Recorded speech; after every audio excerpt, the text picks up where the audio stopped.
So welcome to this episode of Menopause Conversations. I'm delighted to have my returning guest, Rebekah Brown, the founder of MPowder. Hi, Rebekah, how are you? I'm very well, thank you. Lovely to be here. Thank you for having me, as always.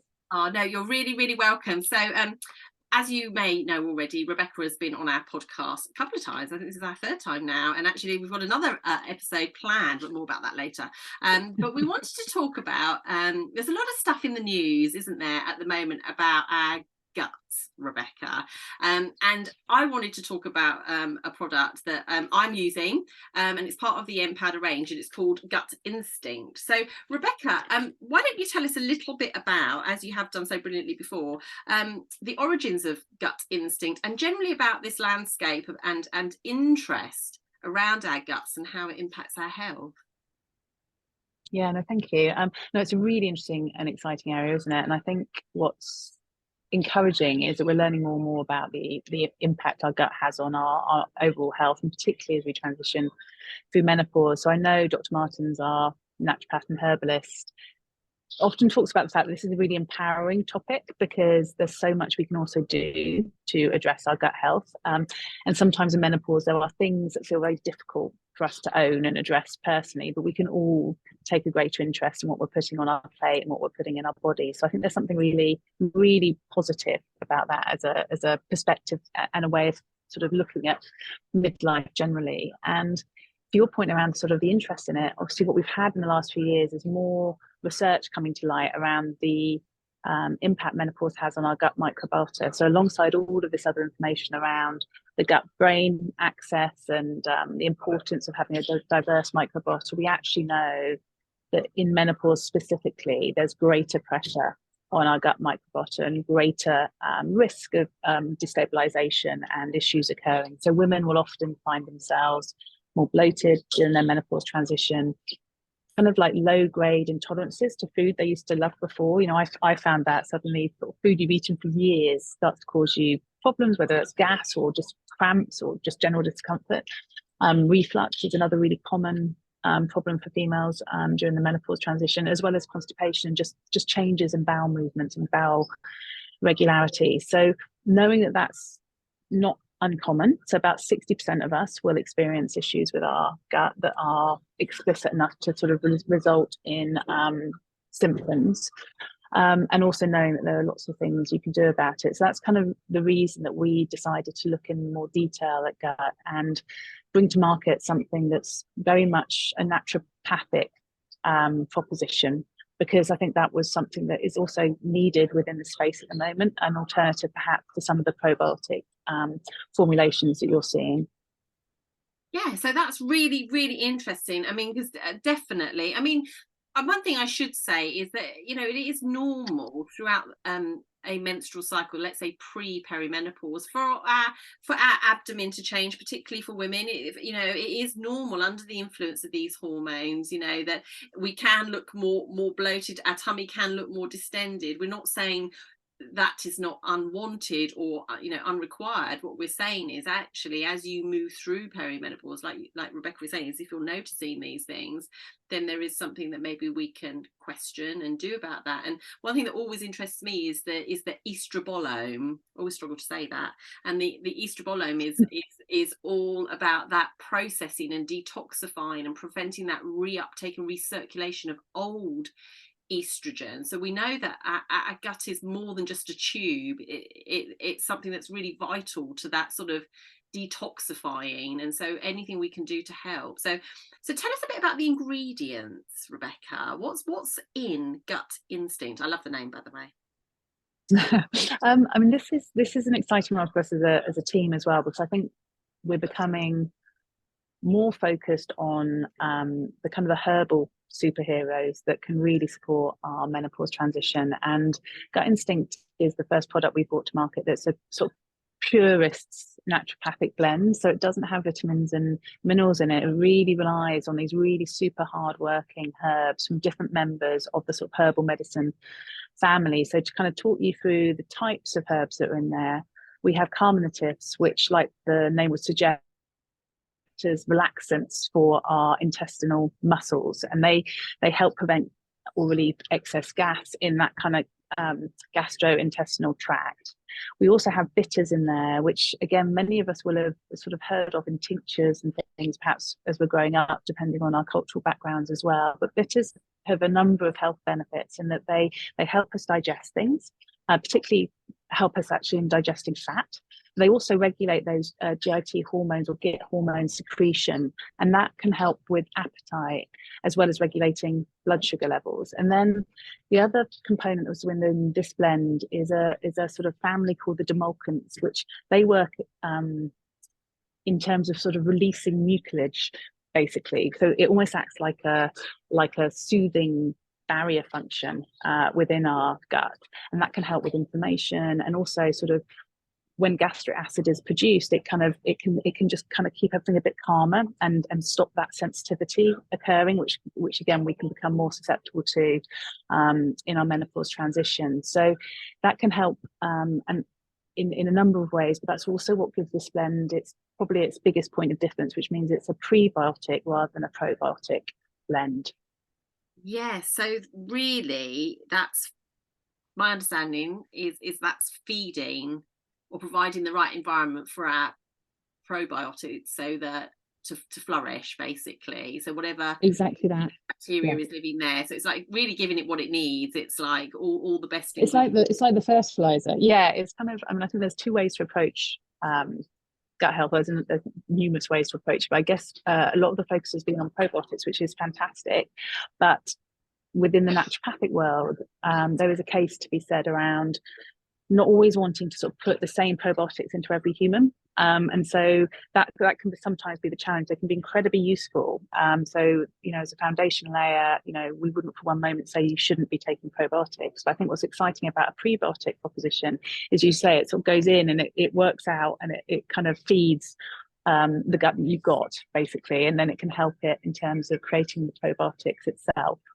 And there's a number of sort of interesting components in this blend, and the one that we have worked the hardest to include, because it's relatively new to market and required quite a lot of thought around sort of employing it synergistically, which again is really important from a naturopathic point of view, is Actizen, which you probably saw in your pouch, which is probably the one word that you don't necessarily look at and think, well, that's an easy to identify herb or vegetable, and it's an extract of green kiwi fruit, and that has been chosen because there's some really well researched evidence about this extract. It has a very powerful digestive property, and it's cold pressed kiwi fruit, and then it's gone through clinical trials in New Zealand looking at both its ability to improve bowel regularity, address bloating, to your point, and also helping with things like constipation and also gastric discomfort. So it was a tricky one to include in this formula. It's why it's taken a while to come to market, but I'm really excited by it because it's kind of, again, pushing that botanical discussion forward with a really exciting ingredient that is I think I'm right in saying that there isn't another product in the UK at the moment using it. So really exciting to be sort of exciting. I found myself eating lots of golden kiwis in October, honestly, and I've always told anyone who would listen, I don't like kiwis. I don't like the seeds. I think the seeds weren't in this variety, but there was something delicious, and kiwis just are really wonderful anyway, aren't they? But the whole thing that I've experienced is, so I have been taking Gut Instinct, and I absolutely love how it makes me feel. I feel, I know it's going to sound ridiculous, just lighter, feel like, you know, not so burdened. I mean, I spend a lot of time sitting down, which isn't good for your digestion anyway, but since I've been taking Gut Instinct, I do just feel like things are doing what they need to be doing. And there are some really lovely ingredients in there. Obviously we've got ginger root in there as well, and artichoke leaf. Are those in which categories would those come in? I mean, you mentioned carminatives, bitters. What was the third one? The mucus ones? Yes, demulcents. Yes. Yeah, exactly.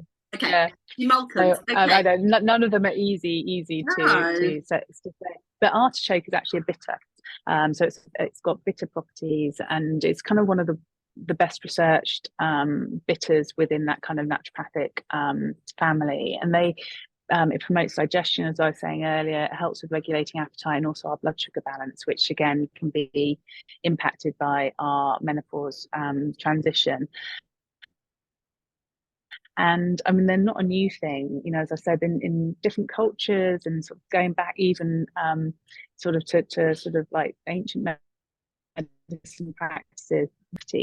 But I think what's interesting is that in recent years, there's more research being put into them. So there's more research now backing up their potential. And you often see this happening, don't you? That sort of traditional medicine and traditional practices hand down generation to generation protocols. And then we are becoming more interested as researchers, and then bodies of evidence are coming to light almost to give confidence or validity to their application. And that's kind of what you're seeing with bitters now. And I think artichoke was chosen because it's very well researched. So one of the things we're trying to do with MPowder is, we've spoken about this before, Amantha, is kind of recognizing there's sometimes a knowledge gap between naturopathic practices and kind of contemporary sort of robust research evidence. You know, the trials that take place with natural remedies are often very low in terms of budgetary restrictions. So you kind of get low volumes in terms of people passing through those trials. Processes, and also they don't have the budgets to extend. Try and sort of look at what we know works based on the experts that we work with and their deep experience in menopause, but then also which formulas do have the best research behind them, because that can give us as women in today's world the confidence to sort of look to the research. You can find all of the research that's published on artichoke, for example, on our website. All of the different research papers are there. So if you do want to go in and sort of feed your curiosity and feel comfortable with the ingredients in our blends, that's something that's really important to us. But then that will often mean that kind of acts as one of the criteria we look at when we're selecting, and that's why artichoke particularly was chosen for its bitter properties, because it is one of the better researched bitters within the herbal family. Yeah, no, it's amazing. And if someone's watching this and they've never heard of you, Rebekah, I mean, please do go back and watch some of the previous episodes, because it's such a fantastic brand. I also do take this one as well, which is Mood Boost. And we were just talking, you know, my husband started taking Mood Boost. I get that on subscription. It is absolutely brilliant. And one thing I can say to you categorically is the quality of these ingredients is absolutely exceptional. And that's a non-negotiable for Rebekah. And also, if people didn't realize, there is a wonderful community that is supported by this brand, and actually when you're part of that community you get to trial new stuff, you know. And I got my new pouch of Gut Instinct, and I was delighted to be part of that and to see how that works. The reality is it's so important to feel like you're getting something of a high quality, because it's not regulated. But we know that, you know, certainly from Rebekah's point of view, you know, she is really fastidious about getting the best ingredients, and will often wait for the best ingredients and to know their provenance, to know where they're coming from. So it's one of those things. I know it's a very, very saturated market, more and more people coming in talking about menopause, but actually when you get with a brand that you can trust, and I definitely love and trust MPowder, it's really, really powerful. So tell us a little bit about the community before we finish, because it's a whistle stop one today, because I was late and Rebekah's got somewhere else to be. So tell us about the community for those people who might be interested to know about that. Yeah, I mean, I think that's the greatest privilege of being part of this this initiative is the community, and it's kind of there from the very beginning, really. I mean, as you know, Amantha, my own perimenopause journey was pretty bumpy, and the brand came about really as a result of my own research into how I could get better, and having conversations with women at the time who were maybe further ahead on the journey than me, or following close behind, who may have symptoms that were similar to mine. And so I ended up with a community almost before I ended up with an idea of what it could potentially become. And I think, you know, back to the point around the sort of the data health gap we have as females, particularly during menopause, it's really important to have people around you that are maybe having similar experiences, or can share a story where a bit of it resonates with you. And for us as a research body looking to kind of create products, being able to co-create them with people like you is really important as well, because you can do all of the best research in the world and you can do your clinical, you know,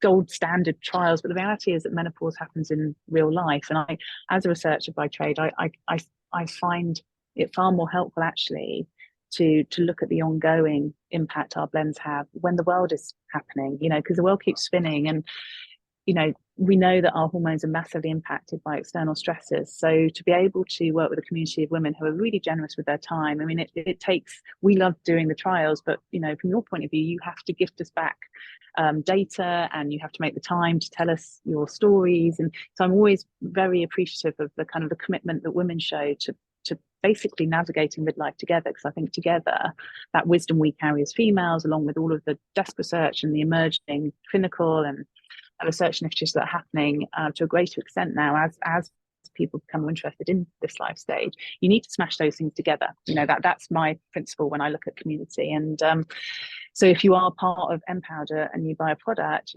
the invitation is to be a bigger part of it, to take part in our trials, to come in and be part of our closed Facebook community, to attend our monthly workshops, all of which are designed to just help you layer up and work out what works for you. So alongside that kind of product formulation piece is a recognition that our formulations might not be what you need. You may actually be much more interested in acupressure, or, you know, next month's masterclass in February is all around cold water therapy. So really just making sure that women have the way to navigate midlife in a way that suits them. That's absolutely brilliant, and I'm a big fan. And you can get the, you know, if you can't make the in-persons, you can do the catch-ups, you know, it's all drops into your emails. It's just fabulous, really and truly. It's all done, you know, by Eventbrite. So I would really say you get so much more than your pouch dropping through each month. Just very quickly before you go, tell people the instructions how you take gut instinct, because that is quite important, isn't it?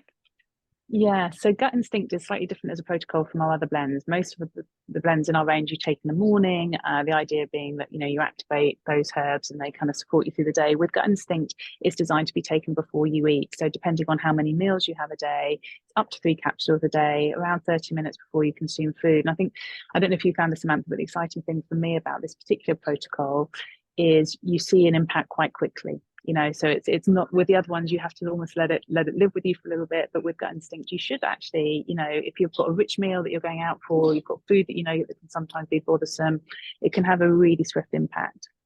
Amazing, absolutely, because I've noticed a couple of days when I don't take it, I'm like, oh my gosh, I'd forgotten, you know, I definitely need to take that. And it's in capsule format, so it's easy to travel with you. So definitely if you're going on holiday, that because that usually does interrupt our patterning. So Yeah, that's so true. Rebekah, we are going to do another one, aren't we? We'll tease it up for people, because alongside all of this is the great research that Rebekah is doing through her community, through her connections, through corporates, and has published an amazing paper called The Great Reappearing Act, which is all around this midlife phase, menopause, perimenopause, postmenopause.